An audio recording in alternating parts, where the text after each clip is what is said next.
UFC Orlando. These are the full card predictions and the betting breakdown. Main event, Kevin Holland fights Stephen Wonderboy Thompson. We got a pretty damn good card. I'm going to talk about each of the matchups on it. Make sure you guys smash that like button. If you're new, subscribe to the channel. Turn those post notifications on and make sure to share the video as well. And let's get into the first fight of the night. It is Yazmin Jauregui versus Istela Nunes. Guys, I'm going Istela Nunes to win. She's got a lot more experience at the higher level. She was fighting in one championship. I also like her Muay Thai a lot here. Now, Jauregui is a fantastic prospect and definitely has a chance to win this fight. I mean, I do think the odds being wide are kind of crazy to me here. I think Istela Nunes' striking is being slept on. She's really good from the outside. Jauregui, she shines on the inside.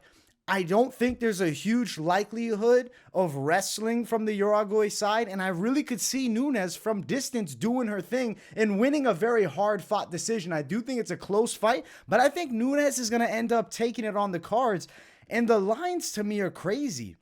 Minus 310 for Jauregui, plus 260 for Istela Nunes.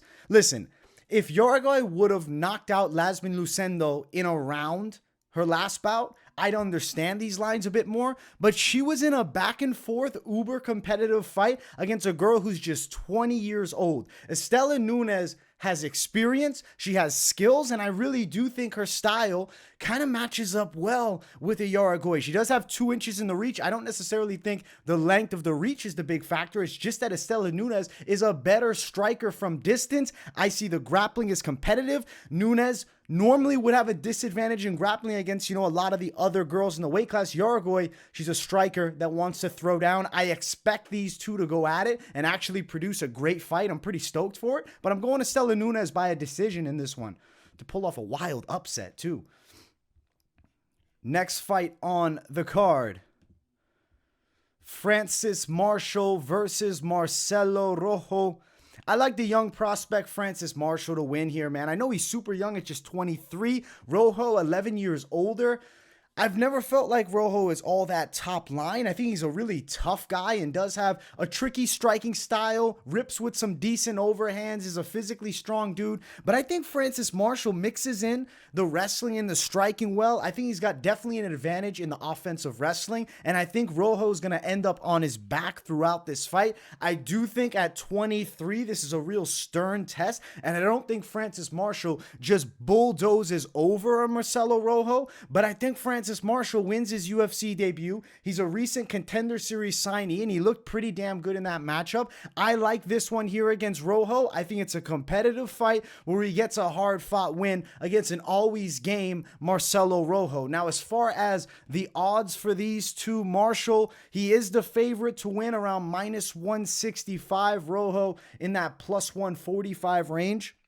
You got a kid who's young in the game, but the skill set seems to be there. And note something else, Marcelo Rojo jumping up to 145.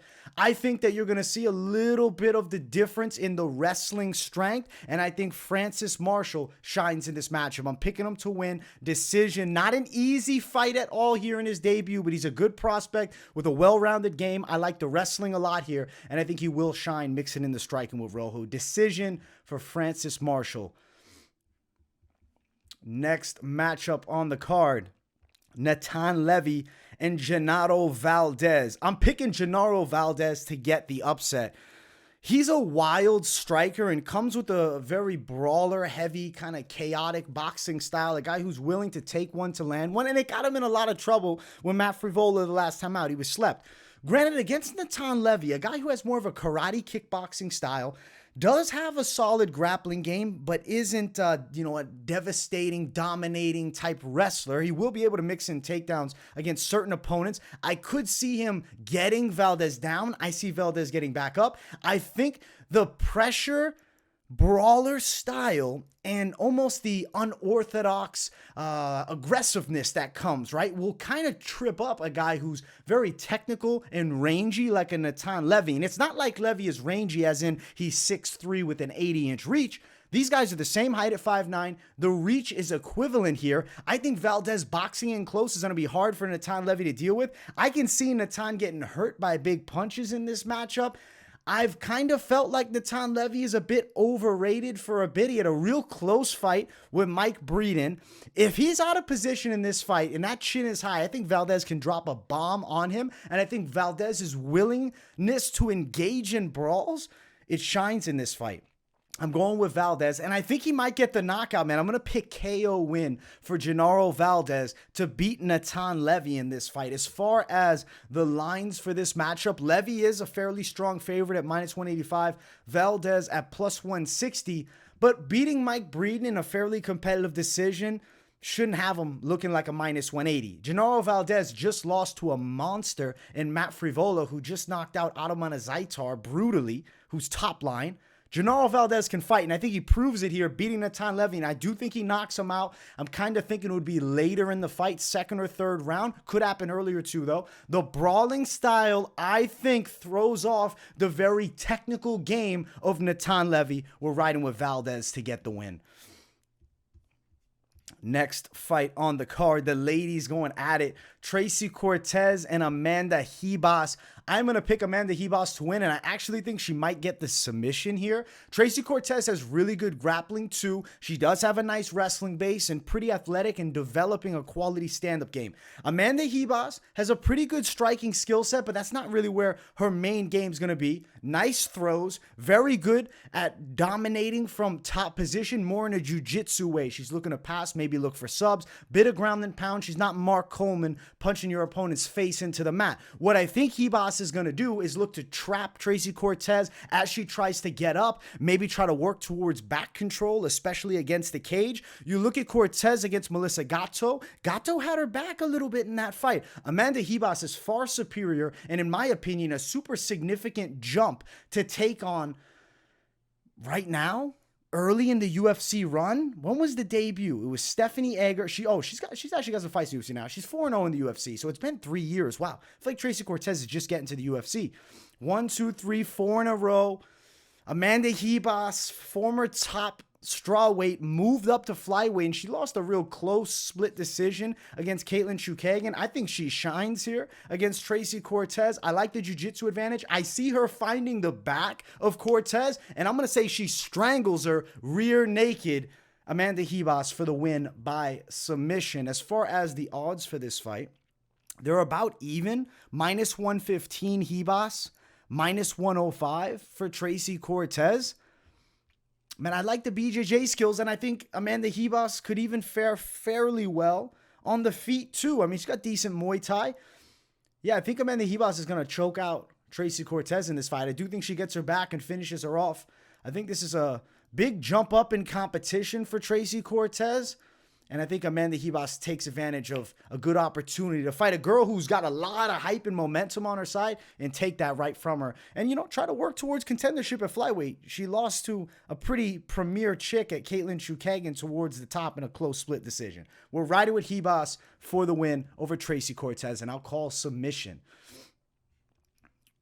Next fight of the night, Darren Elkins and Jonathan Pearce. Darren Elkins is always in fun fights, so I'm really excited to see him here, but he's going to lose to JSP. I got Jonathan Pearce winning a decision. He's the more athletic guy of the two. I think he's got the better striking game. He's not as hittable as a Darren Elkins, and Jonathan Pearce matches that Elkins wrestling. I think he definitely takes him out.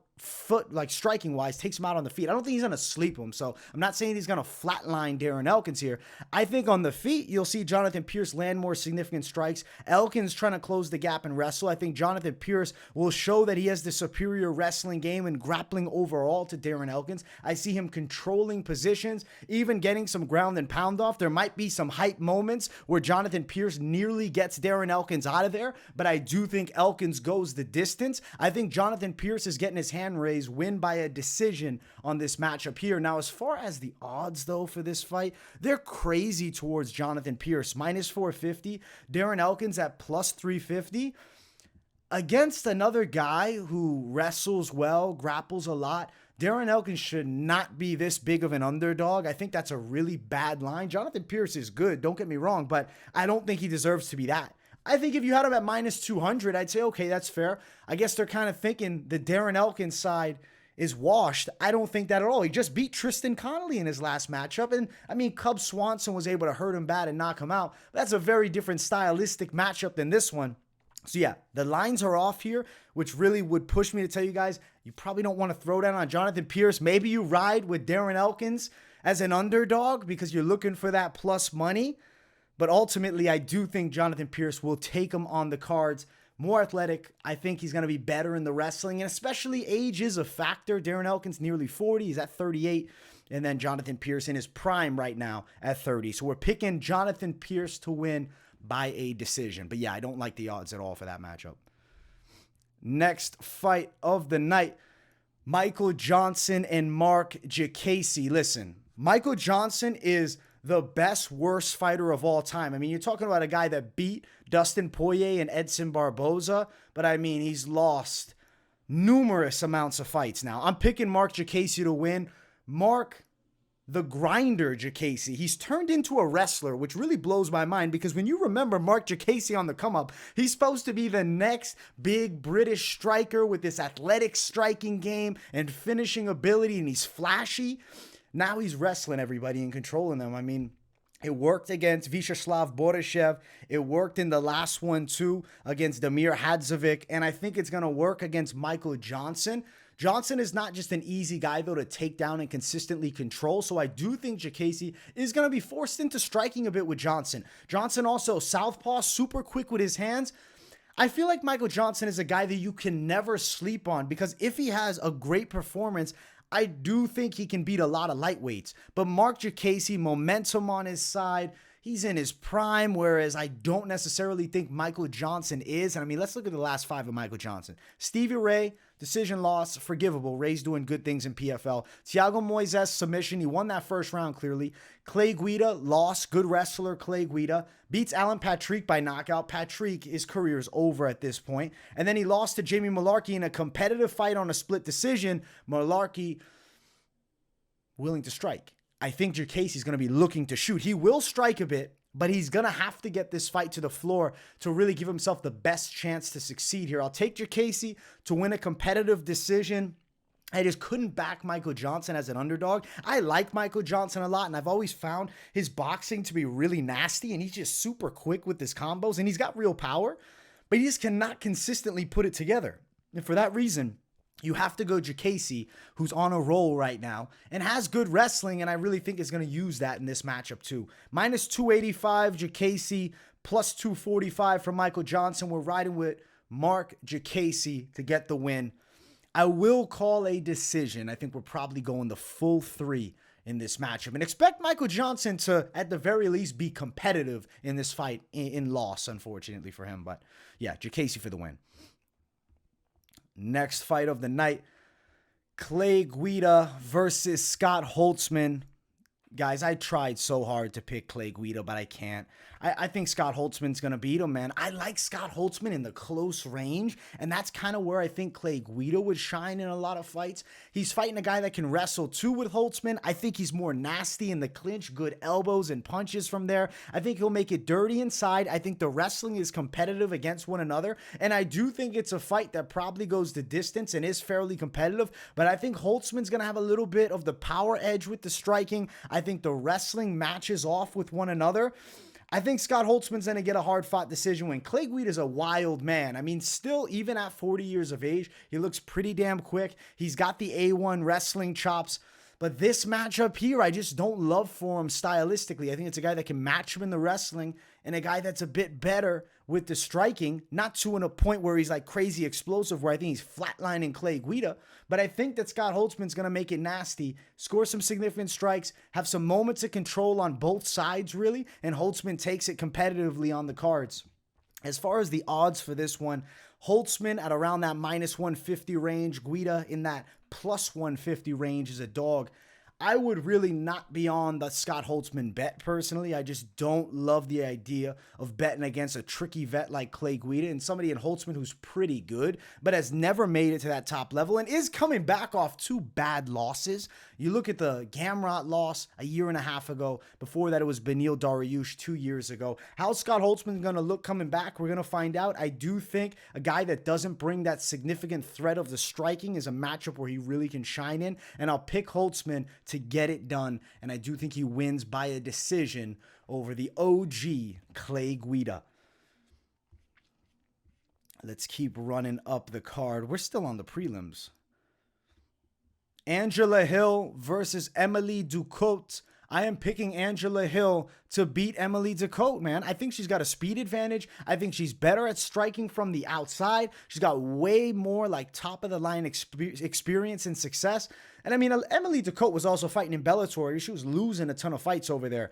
She's a good fighter with, I think, a good Thai style, chops at the legs well, solid takedown defense. I just think Angela Hill's going to be a little bit tricky to deal with for her on the feet. I think from range, it's not an easy fight. And I mean, when you look at somebody like Angela Hill, who has literally fought everyone, that to me gives her some points right there. The last win against Lupita Godinez, she overcame a little adversity early, but she beat a real blue chip prospect, somebody we were all looking at as a potential problem at 115 in pretty dominant fashion, stopping takedowns and striking. I think Angela Hill can outstrike Emily Ducote here. Not huge advantages in height and reach, but Hill is a little taller, got an inch on her, inch and a half in the reach department. We're going with Angela Hill to win a decision. It is ultimately a very competitive fight, and the lines reflect that because they're very close. Minus 125 Ducote, plus 105 for Angela Hill. I'm going with the underdog, Angela Hill, to win. And it's not just because she's an underdog. I think she's going to win the fight. I think the volume will be a little bit higher. I do think she's going to be able to avoid any power shots from Ducote. And I do think Ducote will be chopping at the legs a bit. I think Hill will do a good job of getting combos going in the close range. I do think it's very competitive, though. Close decision. A split wouldn't blow my mind, but I'm kind of thinking it will be 29-28 Angela Hill for the win. Let's get to the next one, which is the featured prelim of the night. Niko Price and Philip Rowe. It's good to see Niko Price back. He's a fan-friendly style and a guy that I'm picking to win here. I think he's going to beat Phil Rowe. I think he's got an advantage in the striking. I think Phil Rowe's going to be surprised at the grappling ability of Niko Price. Phil Rowe, to me, is a guy that has quality jiu-jitsu. I mean, he's competing a lot in grappling. He's losing a shit ton. He's getting destroyed by guys out there, but he's choosing to jump in with the best of the best like a Gordon Ryan and get tapped 15 times over and over and over again. He's still getting great experience with the grappling. Granted, this is martial arts. This is a guy in Niko Price who's comfortable in a brawl, and I think he's going to be super fucking dangerous to deal with in the close range. I really think Niko Price's striking will probably be on display in this one. I know Phil Rowe, he's got that height and reach advantage, but I think Niko Price closes that gap on him and gets punches flying. He's a little awkward too, a guy who's always willing to absorb punishment to close the gap. Phil Rowe is not a guy with significant sting in his hands. I know he knocked out Jason Witt in the last one, but Jason Witt isn't really a guy that has a chin at this point. And I think Niko Price is going to do his thing in a fight that's not easy, but he's going to overcome maybe a bit of adversity with the reach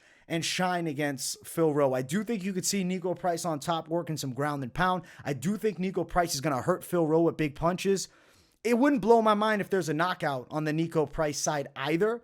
Always dangerous. I think Price does his thing coming back, and he stopped smoking that reefer, and he's saying this is Niko Price 2.0 after his last win. So let's see if he keeps that same energy up and gets this one. I'll pick him to do it. As far as the odds, Niko Price, depends where you go. He's around minus 140 as the favorite, but he can be around that minus 100 range too. And then Phil Rowe at around plus 120 as the underdog. I like Niko Price to get this one done in a competitive bout, decision win. Let's jump to the main card. If you guys haven't yet, make sure to smash that like button. And if you're new, subscribe to the channel. Kyle Daukaus and Eric Anders. I have to pick Kyle Daukaus in this fight. Now, I know he was starched badly against Roman Dolidze. kind of a weird shot that just snuck through at the perfect time. I don't think Kyle Dawkins is a chinny guy. He's a guy that can actually kickbox pretty well. He's the brother of UFC heavyweight Chris Daukaus. Both Daukuses, really. They got some boxing combos. Kyle shines too with the jiu-jitsu game. He's a dangerous grappler for sure. Eric Anders is well-rounded, but he doesn't really do anything that good, in my opinion. Nothing has ever jumped out at the page, and I'm like, wow, Eric Anders is great at that. I really feel like Daukaus is going to have a big advantage with the Brazilian jiu-jitsu. I do think it's going to be interesting because Anders is a very physically strong guy, but he's also not super quick. I could see Daukaus hurting him with punches too. Granted, we're probably going long here. Eric Anders is a proven durable guy. I know he's got a finish loss recently against Andre Muniz, but it's fucking Andre Muniz, the boogeyman of BJJ here in the UFC, and I think the middleweight to really watch. I think Kyle Dawkins gets it done. I see him controlling back position near the cage a lot. That's something that's just popping in my mind. Maybe getting a rear naked, but I'm not going to bank on it. I'm going to say Dawkins probably wins on the scorecard. But I mean, there is a crowd there, so maybe these guys go a little crazy and there is a big finish. Either way, Dawkins for the win. Money line minus 200. Eric Anders at plus 170. I like the 2-1 favorite, Kyle Dawkins, to get back on track after a tough one against Roman Dolidze. And an experienced vet in Eric Anders, but just not somebody that shines anywhere, and I really think Dawkins can do his thing out there. I like him in this fight a lot here. We're going Kyle Dawkins to get the win. Let's keep running up the card. This main card's pretty heat. This whole card overall is stacked here. UFC Orlando is awesome. Jack Hermansson versus Roman Dolidze. I'm picking Jack Hermansson to get the win in this one. Dolidze's jumping in on short notice after an uber impressive win against Phil Hawes. He looked good on the floor, fucking ripping Hawes' knee, and he looked good in the stand-up department too. Dropping Hawes so brutally. That knockout was damn vicious. I wish they would have stopped it from the injury. But anyways, back to the fight. Jack Hermansson looked so good against Chris Curtis. Controlled distance, mixed up the combos, attacked the legs, moved so well. To me, Jack Hermansson is evolving his stand-up. He looks like a very quality kickboxer at this point. Roman Dolidze is a tricky southpaw, though, and he does have some proven knockout power now. Early in the UFC run, I wasn't impressed by Dolidze at all. His past two, it puts a little check around his name of, yeah, you got to respect Dolidze's power. He's a dangerous guy. He's very physically imposing and strong. Not too long ago, he was losing a close decision to Trevin Giles, though. Jack Hermansson is a massive jump in skill from a Phil Hawes, from a Kyle Dawkins. Jack Hermansson is very consistent and comfortable in the cage, and I feel like his striking can be on display here. I think he's going to be chopping at the legs of Dolidze, moving a lot, kind of making Dolidze frustrated. I wouldn't be shocked if Jack Hermansson takes Dolidze down. I know Dolidze has very good grappling skills, but Jack Hermansson, I think, can match him in that grappling department. I don't see Dolidze submitting a Jack Hermansson. I'm going to pick Jack to win. Decision here. Hard fight against Dolidze, especially jumping in on short notice. But I think Hermansson's grappling is going to be so ready for this fight because he was preparing for Derek Brunson. So he's going to be ready to defend takedowns. I don't think Dolidze has a great shot. I don't think he's this incredible wrestler, especially from distance. So he's going to have to pin Hermansson against the cage to work the takedowns. I don't think that works out well for him.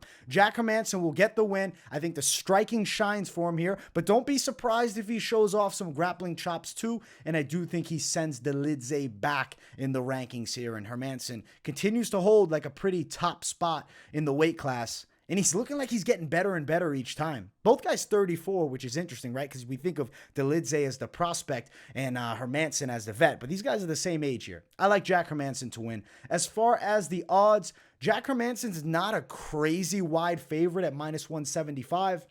Roman Dolidze sitting at plus 150 as the underdog. I think Jack Hermansson should be able to do it in this one. Let's keep running up. Next matchup, Tuivasa and Sergey Pavlovich. I made a video on this fight initially reacting to this announcement. I really don't like this fight for Tuivasa. I'm going to pick Sergey Pavlovich to win. He is a freakish specimen, 6 feet 3 inches tall. 84-inch reach. That's the longest active reach in the UFC. Aside from John Jones, that's the longest reach, but John Jones is not fighting actively. Pavlovich is a freak. He's got good boxing from the outside, real sting on the end of his punches. On the other side, Tuivasa is a game brawler, incredible low kicks, power in his hands, closes the gap well with big shots, dangerous overhands. The reach is something that concerns me. Even when Tuivasa is chopping at the legs, I could see Pavlovich coming with a straight shot and hurting Tuivasa. But the biggest concern, and in my opinion, maybe one of the biggest reasons I'm picking Pavlovich, is Tuivasa less than 3 months ago just took a career record like amount of damage. He has never gotten beaten up like that before. He fought against Ciryl Gane, took incredible shots, but tons of them, and was ultimately knocked out. And now we're turning around that quickly to fight Sergey Pavlovich, like kind of the guy to keep an eye on. Just beat Derek Lewis in 30 seconds. Arguably very early stoppage. I agree that it was an early stoppage, but he had Derek Lewis in trouble in 30 seconds into the fight. I think in this matchup here, Pavlovich might end up hurting Tuivasa too. I'm leaning Pavlovich by knockout. Is it impossible for Ty to come over and land some bombs and prove me wrong? It could happen, but ultimately, my fanhood is towards Ty Tuivasa. You guys see me ripping the shoeies on the channel for the Fight Companions, but Sergey Pavlovich the pick to win in this one, man. I just don't think there's enough time to recover the brain. I think Tai Tuivasa needed 6 to 9 months off after an all-time great war with Ciryl Gane, where he absorbed insane amounts of punishment. And now you're jumping in with a guy who hits with incredible power and can box his ass off and is on a fucking roll right now. Mistake, in my opinion, by the UFC, because Tuivasa, you need him on that UFC card in Australia. Why are we putting him in Orlando, Florida? This doesn't make any sense to me, and I think it's ultimately a mistake, and I think Sergey Pavlovich is going to knock Tuivasa out, unfortunately, here. Now, as far as the odds, Pavlovich around that minus 185 range, Tuivasa upwards of plus 170. I like the chances for Pavlovich by KO. I'm fanhooding, like hoping Tai Tuivasa can come through, but I think Pavlovich is a fucking monster. It's a mistake. I don't like this fight. I think it was a mistake to make. I love the fight as far as just watching these savages go at it, but for Tai Tuivasa taking that much punishment and now you're turning him right back around, huge mistake by the UFC, and I do think they will pay for it on Saturday, which, one of the fan-friendly, maybe fan-favorite heavyweight period, get knocked out. Not good for him here. We're going Pavlovich for the win. Next fight on the card, Matthias Nicolau versus Matt Schnell. I'm picking Matthias Nicolau to win. Matt Schnell's just way too inconsistent, and he gets hit so much. I think Nicolau could hurt him with overhands. He's got pretty sneaky counter punch abilities, counter strike overall, likes to move a lot. I think Schnell will be putting the pressure on him, trying to chase. I think you could see Nicolau landing some big bombs and working towards submitting a stunned Matt Schnell. I'm thinking Nicolau win by submission is pretty likely in this matchup. Wouldn't blow my mind if it does go the full 3. Matt Schnell's gone long with some solid fighters, but I think Nicolai can find that counter and put him down. Like, Schnell's style is kill or be killed. And I love watching it. I love the Sumaderji fight. The last one was incredible. But ultimately, you look at the inconsistency for him, man. The Royval fight, he gets submitted early. Nicolau's dangerous as fuck on the mat. Bontorin beats him with the grappling, and then Pantoja ends up knocking him out. Schnell is a guy that will walk into the fire and throw down. Nicolai, a pretty good counter striker, and I really think that's going to help him win this fight. And he's solid on the ground, too. He times in pretty good takedowns, but he's underrated for his explosiveness with his punches, and I really think he could hurt Schnell, club and sub. That's going to be my call in this one. And we're going with Nicolau to do it. As far as the odds, they're crazy wide for the most part. Wow, my bookie, though, is listing that it's minus 230 for Nicolau. Schnell at plus 180. Pretty good option right there. But ranging around the minus 380 to upwards of plus 315 for Schnell range. I like Nicolau to win. That is my pick. I'm pretty confident that he does it. I think he's a real prospect, man. I like his game a lot, and I think he's just getting better and better, and he's going to shine against a guy like Matt Schnell here. So Nicolau to get it done, and I'm really excited for him too. Next fight brings us to the co-main event of the evening. Rafael dos Anjos versus Bryan Barberena. I'm going to be picking Rafael dos Anjos to win. He should have a huge advantage in the grappling, and I could see him taking Barberena down and strangling him. I'm thinking dos Anjos win by submission, but I will note something. Bryan Barberena is a very dangerous striker, and he can mix it up well. Like, he's super consistent with his attack. The thing I like about Bryan Barberena is he doesn't stop punching. It's some of the most exciting striking maybe in the UFC welterweight division. Definitely up there. I mean, his fight against Robbie Lawler was an absolute war. But in this matchup, he's fighting a technical guy in Rafael dos Anjos, who I think is going to close that gap. Interesting note, too, southpaw versus southpaw. I think dos Anjos' kicks are extremely dangerous. I think he's going to be incredibly strong at 170, and I do think the wrestling is a factor. Dos Anjos is pretty damn good inside with his trips. I do think even his double leg from outside shooting in, he could get Bryan Barberena down. And I think once he gets to that top position, it's going to be extremely hard for Barberena to get back up to the feet. I do think Barberena has good scrambles, but against much lesser opponents as far as their abilities in the jiu-jitsu. He lost the fight against Jason Witt, who's a wrestler, and you saw how a guy with takedowns really threw his striking for a loop in that fight. Granted, he was still competitive and had good moments. Dos Anjos is 100 times that level. Dos Anjos to win. I'm going to say it's by submission. I love Bryan Barberena, though. The guy's got an iron chin and a super fan-friendly style. And I mean, maybe these two strike for a bit, but ultimately, I think if Barberena has any bit of success on the stand-up, if Dos Anjos is choosing to engage there, he'll be put on his back. And I think Dos Anjos actually finds the win by submission. So we're riding with RDA to get it done. But the odds are like crazy wide. Best value minus 355. Dos Anjos plus upwards of plus 425, plus 420 for that Bryan Barberena side. I like Rafael dos Anjos to win. I mean, he just fought Rafael Fiziev and had a great fight that he had good moments and ultimately got dropped, and that was against a real top lightweight. Now he's fighting a fun fighter at welterweight, but not top tier. And Dos Anjos was still doing good work against high-level opposition. I think he shines here, and he's going to beat Bryan Barberena. So it's Dos Anjos for the victory. Main event of the evening. If you guys haven't, make sure to smash that like button. If you're new, subscribe. It's Stephen Wonderboy Thompson and Kevin Holland. I'm picking the side of Kevin Holland, guys. I think he'll knock Wonderboy out.